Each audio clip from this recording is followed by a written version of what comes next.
ஹரஹர சங்கர ஜெய ஜெயசங்கர. ஒரு பெரிய திருடன் இருந்தான். வறுமை தாங்காமல் திருட ஆரம்பித்த அவன் கோவில்களில் மட்டும் திருட மாட்டான். ஒரு நாள் அந்த திருடன் சிவன் கோவிலுக்கு போனப்போ அந்த கோவிலில் ஏராளமான நகைகளும் செல்வங்களும் இருக்கிறத பார்க்குறான். அந்த சமயத்தில் பயங்கரமாக காத்தடிச்சு கோவிலில் ஏற்றி வச்சிருந்த எல்லா விளக்குகளும் அணைஞ்சு போச்சு. சிவன் பக்கத்தில் இருந்த தீபமும் அணைஞ்சு போய் அந்த இடமே கும்மிருட்டாயிடுத்து. சிவன் இருட்டில் இருக்கிறத பார்த்துட்டு இருந்த அந்த திருடன் திரும்பி எல்லா விளக்குகளையும் ஏற்றுவான். ஆனால் பலத்த காற்று வீசி திரும்பி திரும்பி விளக்கெல்லாம் அணைஞ்சிடும். இப்படி தொடர்ந்து அவர் விடாமுயற்சியோடு திரும்பி திரும்பி விளக்கேற்றின்றே இருந்தார். அதை பார்த்த ஈசன் சந்தோஷப்பட்டு, நீ அடுத்த பிறவியில் செல்வத்துக்கெல்லாம் அதிபதியாக இருக்க கடவாயின்னு ஆசீர்வாதம் பண்ணுறார். அந்த புண்ணியத்தில் அந்த திருடன் அடுத்த ஜென்மத்தில் குபேரன் ஆயிடுறார். அது எப்படின்னு பார்க்கலாமா? அடுத்த ஜென்மத்தில் அந்த திருடன் வைஷ்ரவணன்ற பேரில் பிறக்கிறார். அவரோட அப்பாவுக்கு 2 மனைவிகள். இவர் மூத்த மனைவிக்கு பிறந்தவர்.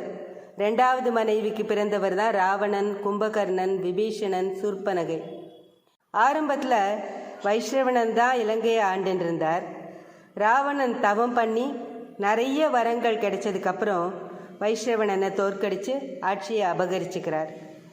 நாடிழந்த வைஷ்ரவணன் ஒரு தவசியாக ஊராக அலைஞ்சின்னு இருந்தார். அவருக்கு கல்யாணம் பண்ணி வைக்கிறதுக்கு அவரோட அம்மா அப்பா ஆசைப்பட்டா. ஆனால் அவள் பார்த்த எந்த பொண்ணையும் வைஷ்ரவணனுக்கு பிடிக்கல. ரொம்ப அழகாகவும் குணவதியாகவும் இருக்கிற ஒரு பொண்ணை தேடி அலைஞ்சார். சிவபெருமான் மேலே அவருக்கு ரொம்ப பக்தி ஜாஸ்தி. ஒவ்வொரு சிவன் கோவிலுக்காக போய் வேண்டிக்கிறார். கடைசியில் நிறைய ஸ்தலங்களுக்கு போயிட்டு தவம் பண்ண வேற ஆரம்பித்தார். இப்படி ஊராக சுற்றிண்டு கடைசியில் காசிக்கு வரார். அந்த நகரத்தோட அமைதியையும் பெருமையையும் பார்த்து அவர் அங்கேயே தங்கிட்டார். காசி விஸ்வநாதரை பார்த்ததும் தன்னோட வாழ்க்கையோட அர்த்தமே விஸ்வநாதரை துதிக்கிறது தான் அப்படின்னு நினச்சிட்டார். பெண் தேடி வந்த நோக்கத்தை கூட மறந்து சிவ தியானத்தில் மூழ்கிட்டார். 1 2 800 வருஷங்களை கடந்த தவம் அப்படின்னு புராணங்கள் சொல்கிறது. அத்தனை ஆண்டுகளாக எந்த நோக்கமும் இல்லாமல் பல இடையூறுகளையெல்லாம் தாண்டி வைஷ்ரவணனோட தவம் தொடர்ந்தது. எதுக்காக தவம் செய்கிறார்னு காரணமே தெரியாமல் தேவர்கள்லாம் குழம்பினா. ஆனால் அவருக்கு எந்த தொந்தரவும் பண்ணலை. காலம் போக போக அந்த தவாக்னி கைலாயம் வரைக்கும் போச்சு. கடுந்தவம் இயற்றிய வைஷ்ரவணன் முன்பு தோன்றிய சிவனும் பார்வதியும் அவர் அன்பு கனிய கூப்பிட்டா. அம்மையப்பரோட குரல் கேட்டு தவத்திலிருந்து விடுபட்டார். இழந்த இலங்கைக்கு பதிலாக அவருக்கு அழகாபுரி பட்டணத்தையே சிவன் உருவாக்கி கொடுத்தார். உலகத்து நிதிகளை எல்லாம் அவர்கிட்ட ஒப்படைச்சு அவர் குபேரன்கிற பெயரோடு விளங்க செய்தார். வடக்கு திசைக்கு அவர் அதிபதியாக்கினார். அஷ்டதிக் பாலகர்களில் அவர் ஒத்தராக்கினார். செல்வத்துக்கு அதிபதியான திருமகளுக்கு துணையாக குபேரனை நியமித்தார். சித்திரரேகைங்கிற மங்கையை மனமுடிச்சு தந்து அவருக்கு ஆசீர்வாதம் பண்ணினார். எந்த எதிர்பார்ப்பும் இல்லாமல் தவம் ஏற்றி சிவனை தரிசித்த காரணத்தினால்தான் உலகத்து நிதிகளையெல்லாம் குபேரன் பெற்றார். தனக்காக எதையுமே எதிர்பார்க்காத குபேரனோட தியாக செயலை போற்றியே அவர் தேவர் உலகத்தோட நிதி அமைச்சர் பொறுப்பை ஏற்றார்.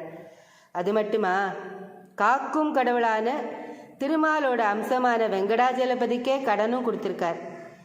அதனால் நியாயமான நேர்மையான யாருக்கும் நிச்சயம் உயர்ந்த பொறுப்புகள் வந்தே தீரும்.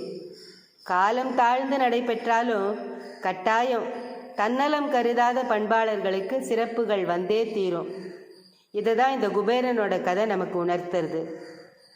குபேரனை ஒருத்தர் மனசு உருகி பிரார்த்தனை பண்ணினா குபேரன் கொடுக்குற குபேர செல்வம் அந்த பக்தருக்கு திடீர் செல்வமாக வந்து சேரும். அதே மாதிரி அந்த செல்வத்தை சரியான முறையில் பயன்படுத்தாமல் சுயநலமாக தானே ஒருத்தர் பதுக்கி வச்சுட்டா வந்த வேகத்தில் காணாமல் போயிடும். அதனால் அவரோட ஆசீர்வாதத்தில் கிடைச்ச பணத்தை தனக்கு மட்டும் வச்சுக்காம மரம் நடுறது, அன்னதானம் பண்ணுறது, ஏழை குழந்தைகளை படிக்க வைக்கிறது, ஏழை பெண்களுக்கு கல்யாணம் பண்ணி வைக்கிறதுன்னு நாம் நிறைய பொது காரியங்களை செலவழிக்க அந்த பணம் விஸ்வரூபமாக வளரும், நிலச்சி நிற்கும். அவரோட காயத்ரி யக்ஷாய குபேராய வைஷ்ரவணாய தனதான்யாதிபதயே தனதான்ய சம்ருத்தி மே தேஹி தேஹி தாபய ஸ்வாஹா. குபேரன் செல்வத்துக்கு அதிபதி. பக்தியோட பூஜிக்கிறவாளுக்கு அவர் சகல ஐஸ்வர்யங்களையும் கொடுப்பார். இவர் அழகாபுரிங்கிற ஊரில் மீன் ஆசனத்தில் அமர்ந்து ஆட்சி பண்ணிட்டு இருக்கார். தாமரை மலர் ஏந்தி வரத முத்திரை காட்டி தன்னை நாடி வருபவர்களுக்கெல்லாம் செல்வ செழிப்போட வாழ வச்சுட்டு இருக்கார். வெண்குதிரை இவரோட வாகனம். ஒவ்வொரு வியாழக்கிழமையும் சாயங்காலம் 5:30 மணிலேருந்து 6 மணி வரைக்கும் குபேர காலம்னு சொல்லுவா. அந்த நேரத்தில் அவரோட காயத்ரியை 108 தடவை சொல்லி பிரார்த்தனை பண்ணினா நல்ல பலன் தரும், செல்வ செழிப்பு உண்டாகும். ஸ்ரீ மகாபெரிவா திருவடிகளே சரணம். ஹர ஹர சங்கர ஜெய ஜெய சங்கர. காஞ்சி சங்கர காமகோட்டி சங்கர.